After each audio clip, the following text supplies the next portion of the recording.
Welcome, everybody, to the Bush and Mee Show, Super Bowl edition, big dog. It's finally here. The big game we've all been waiting for. Is Taylor Swift going to make the game is the big question. No, I'm just kidding. Out How you of feel about this everything one? you could have brought up, out of everything you brought up, that's the first thing you said. The big question. Hey, listen, man. You know what? You know what's funny? I seen a couple people talking about this, the whole Taylor Swift Kelsey thing, right? The reason why it bothers so many people so much is because not only do you see it on TV, you see it on your smartphone, you see it on your computer. It's because everything we have now is just it's just so accessible, right? Information, right, comes to us just like that. And if you remember the Tony Romo, what was the lady he was with, Jessica Simpson, Jessica Simpson. right? When that first when they first started dating, they would show her all the time. And I don't know if people had made such a big deal about it back then, but because it's everywhere. I think that's what so many people have an issue with. But hey, man, listen, she's going to make it one way or another. She's going to be in the building come Sunday. That's a power couple right there. Yeah, big time. You kidding me? Like probably best tight end to ever play the game, right? And the biggest pop star at the moment. Could All be right. out. Enough Enough about about pop that. stars. Let's get into the game. It's Super Bowl week. You got all week long in Vegas, of all places, that all the media is there. Teams are practicing. They're getting ready for this big game. You have been there before. Yeah. Um, Tell us about this week, just, time wise. It's the biggest game of your life. You probably got your family coming in town. You got your friends from high school you haven't talked to in 10 years, want to be your friend again. Mhm. Everybody's out there trying to get a piece of you, but you're trying to focus on this game. How do you manage all that? Well, just to throw a little funny, a little flashback. We're filming this February 7th, 14 years ago. Today was the day that we won the Super Bowl 44, Mm. Saints Colts in sunny South Florida. We took it home. Man, listen, it's such a great week, and what a great opportunity for the players. Really for the organizations to be in. But as a player and as a coach, you don't have the luxury of actually really enjoying the week like your family members, like your friends, the people who come into town, right? I think you got to do a good job, especially when, practices start on Wednesday, the day before as well, making sure that you're ready to go, keeping the main thing, keeping your focus high, understanding that, yeah, listen, it's Vegas. It's a lot of distractions, a lot of hoopla going on in your resort you're staying in, obviously on the strip, the clubs, the restaurants, the women, those are all distractions really at the end of the day. And you just gotta do your best to stay focused, man. You gotta do your best to stay focused. But what a great opportunity, right, for your loved ones. That's the one thing that I remember, having my family, my mother, father, my sister, my grandparents, high school coaches, college coaches, high school friends, some of my college friends. I mean, we were all there, obviously celebrating me, but celebrating the moment and that accomplishment. And to come home, it's only special when you win it, right? It's obviously special to make it. It's an accomplishment as a team. But if you don't, if you're not the last team standing, there's that pain that you got to deal with not only after the game but for the rest of your life. So it's a special moment, man. And I hope these guys understand, and I know they understand because they've been working all their life, for just this opportunity, unless you're the Chiefs and this is your sixth time going, or, your sixth opportunity in the last 6 years to go, so it's kind of becoming a little bit redundant for them, but they figured out their formula. You said this is the only opportunity you have, except for the Chiefs who've been here every fucking year. Um, um, let's dive into the game. Okay, both teams got here. Before we discuss the game, I'll give you your trends that I always give you, Statman. Um, the team to score the last team to score in the game has won the game 14 years in a row. So there is a prop bet out there if you guys are gambling. Team to score last wins the game. You're going to want to click yes. This will be the 15th year in a row. And also, what that means is a lot of these games the last 14 years have been close, where the team comes back and scores at the end to win the game. It's not one of those double digit margins where the team comes back and covers a spread late with a meaningless touchdown. All these games have been really good the last couple of years. Another prop bet, shortest touchdown under 1.5 yards. Now, this is a kind of sharp square divide, they call it in Vegas. Sharps know to take that under 1.5 yard, where the Joes or every gambler out there who's not a sharp, they like to think 1.5 yards. When are they ever going to get that close and not score a touchdown? So, shortest touchdown under 1.5 yard, 4-0 the last 4 years, 7-1 the last 8 years. Mhm. So there's a lot of times defensive pass interference puts the ball on the one. You got that tush push, boom, boom, boom. 7-1 the last 8 years. So take that under. It's a sharp play. Some of the biggest prop bets out there, right when the market opened up, that the sharps jumped on. They want the over in the sacks. They think this is going to be a defensive-minded game. They said yes to 3 straight scores by one team, which is crazy to me. A score in the final minutes of the first half. Sorry. A score in the final 2 minutes of the first half. Yes. So they think there'll be a score. That usually is a late field goal, something like that. Yeah. And then the other sharp one was the shortest TD under 1.5, which I already mentioned. And then just one more stat for you. This might help you decide who you want to take in this game, big dog. Only one team in the last 23 years has gone to the Super Bowl failing to cover the spread throughout the playoffs. Now, as you know, the 49ers will be the second team, but there's only one other team in the history of the NFL. That was the 2007 Patriots, who ended up losing outright as a favorite in the Super Bowl to the Giants. The So Giants. that stat favors the Chiefs. Statman is at it again. You know what? And when you were going through your stats right there, going through the trends, I just couldn't help but think the 1 yard line, right? Pete Carroll, give Marshawn the ball, Oh, yeah. right? Oof. Right? Give Oof. Marshawn the ball. Like when you sit back and look at it, like that's got to be a play, a moment. That's just I don't know if it eats at him. I know it probably would eat at me, especially if you're one of those players that haven't had the opportunity to even be in a Super Bowl. So when you brought that up, first thing that popped in my mind. First Mm. thing that popped in my mind. I'm excited about this game, though, man. I will tell you. I mean, I do think when you look back at this season as a whole and how this team and how these teams are built, the playmakers they have, everybody thought San Fran was going to be here. I don't think everybody thought the Chiefs were going to be here. And to me, I think that just goes to show you that quarterback play is the number one thing for me. And I think Brock Purdy, quote unquote game manager or not, uh, I think he's done a hell of a job, obviously, all season, putting his team uh, in a good place. The good thing is you got one of the best offensive lines. You have statistically the best tight end this year. You got two elite receivers, and you have the best running back. And I was listening to something. How did they end up getting here? Well, Brock Purdy has not had to have a whole bunch put on his shoulders when you're talking about how many times they've run, how many times they pass. But when they call on this guy to throw the ball to make the plays, he's done a really good job. And then if you look back at his last couple of games, especially the last game, he started slow, and I'm kind of expecting him to have a slow start in this game because I do think nerves and being in this setting might get the best of him, especially in this first quarter, just like in the last game.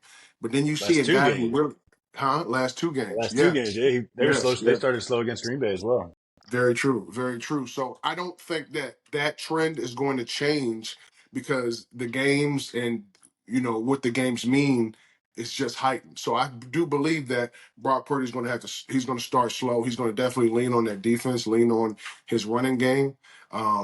But I'm excited to see how they weather that storm because he was the burst. He was not the motivation, but he was really that spark, right? When he jets up through the middle and he finds a seam, he's able to, you know, go and run the ball, not put his shoulder down. When your quarterback goes man to man against another team's defensive player, that gets your guys fired up, right? When he spins out the sack, gets out to the side, scrambles out to the left, and he hits Kittle for the toe tap. Like those are the types of things that a quarterback does that fires up his team. So I'm expecting him, like I said, to start slow in this game, but I think he's going to do some things to really kind of put his team just to make this competitive.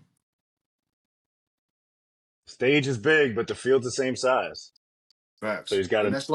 that's like one of that's like the, that's I'm glad you said that because that's the message that we get.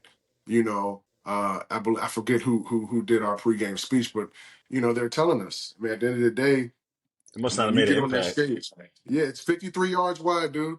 And then I'm with saying the they end must not zone. have made an impact. You don't remember who gave it though. I mean, listen, I played a lot of football, baby. 10,000 plays. You understand? Like Oh, I played a lot of ball. We've had a lot of different speakers come in. Um, we but we listen, uh it's we got time for a quick Bush story. Tell a story what you about what want to Sean hear. Payton did. What did Sean Payton do at the beginning of the playoffs? What did The he put on the beginning of the play. table? What What did he put on story the are you table to try alluding to to? motivate you? Wasn't it the pile of money? Oh, the $1 million cash? And said, Was "This is what that? you guys get if you win." Yeah, I mean, listen, he had some ways to motivate his players. I don't know. I don't know if that was Super Bowl year. I don't know. Again, speakers and motivational speakers, they all start to run together. Listen, I played a lot of ball, but I do tell you because I did share this. I do tell you how he did motivate us, especially myself.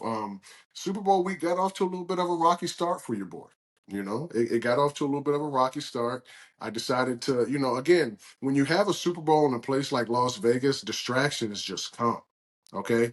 2010, we go on the Monday before the Super Bowl, and I've never been to Miami. Me and I'd never been.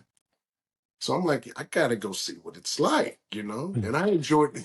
I blame Reggie. I blame Reggie Bush for this a little bit. When you go out and you have a couple baller friends, I'm not footing the bill. No, I'm just on my rookie contract. I ain't got it like that yet. And we went out to Prime Seafood, and we had a good time. I've never seen bottles of champagne the size of what they bought out, and we had seafood towers going in and out. We're just enjoying our time, and we hit the club scene, hit Club Bed.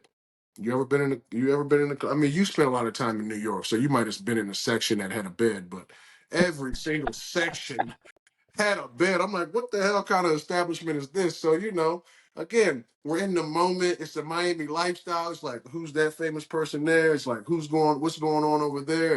It's a lot going on. I let the situation get the best of me, for sure. And I ended up stumbling into I don't know if I stumbled. I probably, got my shit together. But I got into the Intercontinental down there in downtown Miami, dude. And it was so funny because I hit the bed. I remember I opened my door up. I hit the bed after 6 a.m.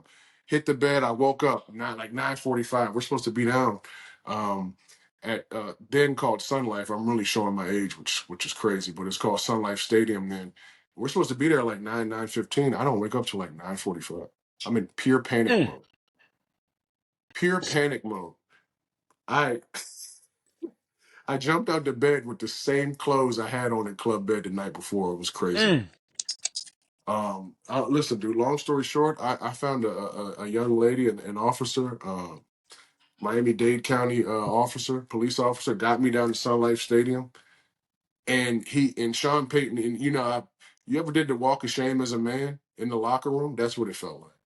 mm. All eyes on you, laughing, comments. It's like, dude, my Super Bowl experience has gotten off to a shitty start. But the good thing is he couldn't find us. He couldn't find us. He couldn't take money out of our pocket because that's considered our off day. So we ended up, he ended up using that moment. And thankfully, I wasn't the only person. It wasn't just, me being the rogue player who was like, oh, I'm going to go out and enjoy myself all night. Um, but yeah, man, listen, he used that moment to motivate us. So I do remember the $1 million story. I just forget when he did it, but he definitely used that moment as us players coming in late from Miami, kind of enjoying ourselves to get us refocused. And I think obviously it all worked out. But man, what a Way to take time. one for the team there. Way to take one for the team. Hey, Refocus listen, everybody. You took all the heat and got everybody refocused. I'll do it. Listen, I'll do what I got to do if we come down with a W. I'm just glad we won because the White Freeney lit my ass up in that game one time. So that would probably be it. It's still a highlight reel for him, but they lost the game. So At Hey, the end of the day, I still won. kept the ring from Peyton Manning. Peyton Manning. Facts. All right, Facts. well, let's get into this game. Who do you like here? 49ers and the Chiefs. Rematch of What's the 2019. what's the numbers look like? The Chiefs are the 49ers are minus 2.5. The total is 47.5 right now. Give me the Chiefs. I want the Chiefs. Chiefs! And You I and I feel were like together the last time they played in the Super Bowl, 2019, down in Miami, where you live yeah. now. You liked that Club Bed so much, you decided to move down there after that trip. Um, Unfortunately, Club Bed is no more. But Fortunately for you. Um, yeah, so the last time we were down there, we actually watched this game, and we watched the 49ers dominate for 3 quarters. They were up 10 in the fourth. Kyle Shanahan led team again. He was the offensive coordinator of that 28-3 debacle with the Patriots and Falcons. yeah. He was up 10 in this game in 2019, and the Chiefs turned it on and came back and won the game. And now you're telling me you like the Chiefs again. I do like the Chiefs, man, and I think it comes down to quarterback play. Listen, I'm just gonna jump right into my three keys and why I think the Chiefs are gonna win. First and foremost, Steve Spagnuolo has been the Chiefs MVP in the postseason. As good as Patrick Mahomes is, and the way that he's able to fight and get his team rallied back to overcome whatever deficit they're in, he has been consistent. Look at the Dolphins game. He shut down every single running back that this defense has had an opportunity to face. Raheem Mostert in his 10th season has had his best year. All right, 33 yards. Who was the leading rusher for the Bills and for the Baltimore Ravens? Their quarterback. He completely Mm. took the running back out of the equation. Right, so he's making the quarterbacks fight to beat him through the air, and I think that's a huge key. That's a huge stat. And if he can keep that up one more time, you're a numbers guy, right? Christian McCaffrey, 75 yards or more this season, he's 13-1. But Spagnola, but when they've held opposing running backs that they play against under 110 yards, they're 7-0 this year. So I love the opportunity. Okay. And I think number two, I think Pacheco has got to have a better game than Christian McCaffrey. Christian McCaffrey has been the reason, man, through the air and on the ground. And number three, we've already talked about quarterback play. I believe in Pat Mahomes. I believe in Pat. And I like we talked about, as good as Brock has been, I think the slow start might affect him later on in this game. I do think they're going to fight back. I do think, he's going to get all his weapons involved, but it's going to be hard for me to bet against Patrick Mahomes in this game. I'm going Who's Chiefs, your baby. MVP? Give me your MVP. Steve Spagnuolo, whoever it is. It's going to be. I mean, listen. There's, If the Chiefs win, okay. I'm going to say it should be Patrick Mahomes, but if Travis Kelce scores 2 touchdowns, it's going to be him. Just they because it want it. just They're going to want to give it to him. Of course, of course. If I don't think a tight end has ever won Super Bowl MVP, but this will be the moment. If Travis Kelce scores 2 touchdowns, they'll give him the MVP, and then Taylor Swift and him are going to kiss on the field afterwards, and it's going to be this great He's going to story. propose. He's And going to yeah, and propose they're after he just gets the and they're trophy. going to eat this shit up. They're going to eat it up if that happens. But That that's would what be I'm a doing. great story. But this is the NFL. This is not Disney. This is not going to be a happy ending for the Chiefs. I got the 49ers winning this game. I got Christian McCaffrey dominating, not just by running the ball. I think they're going to open up the run after they get a little dink and dunk, get the ball out a little bit. Debo is going to be healthier. I got McCaffrey catching the ball. I got him running the ball. McCaffrey for MVP. I think he's going Mm. to open up the field a lot. I think Shanahan needs to prove that this big game isn't too big for him, that he can win this game. And I think he's going to do that by being creative with McCaffrey, creating some things. The last time a Shanahan won a Super Bowl, he had a McCaffrey on his team, Ed McCaffrey and Ooh, Mike Shanahan. They're going to ooh. repeat that this year. Um, So many storylines in this game, huh? so many. There are a lot. The third time in history that a team won the Super Bowl and the next year they're an underdog. That's the Chiefs this year. The first time was in 78, 79 with the Cowboys. They beat the Broncos. They were underdogs against the Steelers. Lost. 2014, 2015.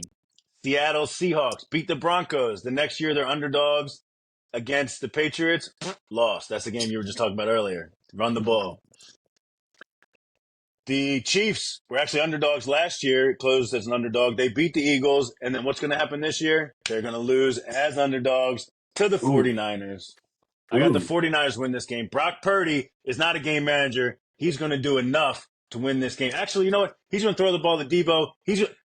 I'm changing my MVP pick. Brock Purdy's going to be the MVP. McCaffrey's Oh going to my do a lot to God. get in there, but Purdy's going to do it. Purdy's the man. Purdy's going to win this game. 49ers, MVP Brock Purdy. Scratch Christian McCaffrey out of there.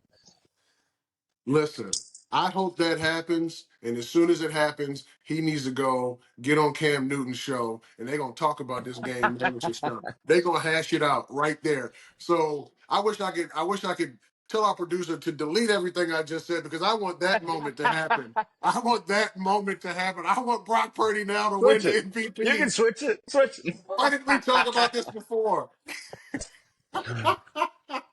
Something else to note out there, though. Something else to note. There's such a, you said the storylines, right? Taylor Swift, Travis Kelce, Pat Mahomes. God knows what his wife's going to do down there in Vegas for a week. Pat Mahomes' dad too. Don't leave that Oh, one off. yeah. Mahomes' dad. The Chiefs, there are, of all the bets taken on this game, 71% of the tickets are on the Chiefs. The record for the Super Bowl, because it's billions and billions of people. Vegas wants to make that 50-50 and they make money off the juice. The record for the Super Bowl is 68% on one side. It happened twice. Once was in 2013 with the Broncos and Peyton Manning, and they lost to the Seahawks by a lot of points. And the Mm, other was 2018 with the Patriots. They beat the Rams 13-3 in that game. Both those games had 68% of the tickets on those teams. This is the most ever at 71%. And the public usually doesn't bet until closer to game time. So that could go up even more, 74, 75%. We could be seeing history here. A right. lot of it, like you said, is media driven for these storylines involved in the game. Mm, man, I'm going Niners, though. I don't believe I in the like story. it. No happy ending here. Okay. All right. I'm not gonna go there. You said something about a I'm sticking with the Chiefs. I'm sticking with the Chiefs, but honestly, how you just hit me with the switch up with the Brock Purdy MVP. Listen, I'm all for that.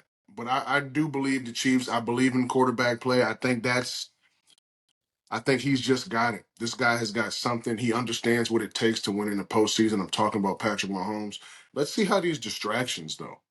Let's see how he's able to manage these distractions. Is dad out of jail? I don't know. I didn't follow the story close enough, but it was his third one, so I don't know. What if he can't come to the game? I mean, that's not that it's a distract. It is a distraction because that's something that you're thinking about.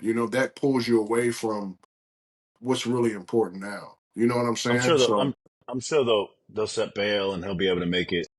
Yeah, they'll make something work. But we went all of They'll this make it work. show and we didn't even talk about the trenches, dog. We didn't say one word about the trenches, but I do believe that they both match up really well. They can both rush the passer. They both sack the quarterback. They've obviously both done a good job of opening up lanes for their respective running backs and giving the quarterbacks time. I always say, it's about quarterback play. It always comes down to the trenches. The quarterback can't do his thing unless the boys in the trenches are playing together. Uh, Listen, I got the Chiefs, man. We're ending it. We're done with it. I got the Chiefs winning. I'm not betting against Patrick Mahomes. I done it 2 times already this year. Postseason. So have I. He's got me every game so far. I had the Dolphins. I had and the under, and I think that didn't hit either. I had the under in the Bills game, and he blew it up. And then I had the Ravens last week. So I'm going against him again. Fool me 8 times. I guess that's on me. Maybe you should I go will with your say own this. trends. You should go I with your own will. trends. There you go. I'm creating my own trends in the wrong way. I will say this though. This is his fourth Super Bowl. He's 2-1. Going into the third quarter, he's been down every Super Bowl. He came back last year against the Eagles and won. Came back against the Niners and won. Couldn't come back against Tom Brady and the Bucks. But look for this to be a close game either way. Look for Mahomes to be down going into the fourth quarter, and I'm going to say that defense is going to hold up, and you think Mahomes is going to create history. It's about quarterback play. The one game he couldn't come back and win against, who was it against? Tom The Brady. Bucks. Come on, man. Tom Brady. All right. That was a different It's about storyline. quarterback. It's about quarterback. Yeah, I know, but it's about quarterback. So it's going to rear its head, and we're going to understand when we do our recap show. I'll be telling you everything. I'll just regurgitate everything I just said, right? And we'll talk about it. We'll talk about it later. But this was a good We'll show. see. I We'll appreciate see it. who's right. I got the Niners. Bush got the Chiefs. Tell us who you guys like in the comments below. Good luck and enjoy the Super Bowl, guys. Should be a good one. Peace.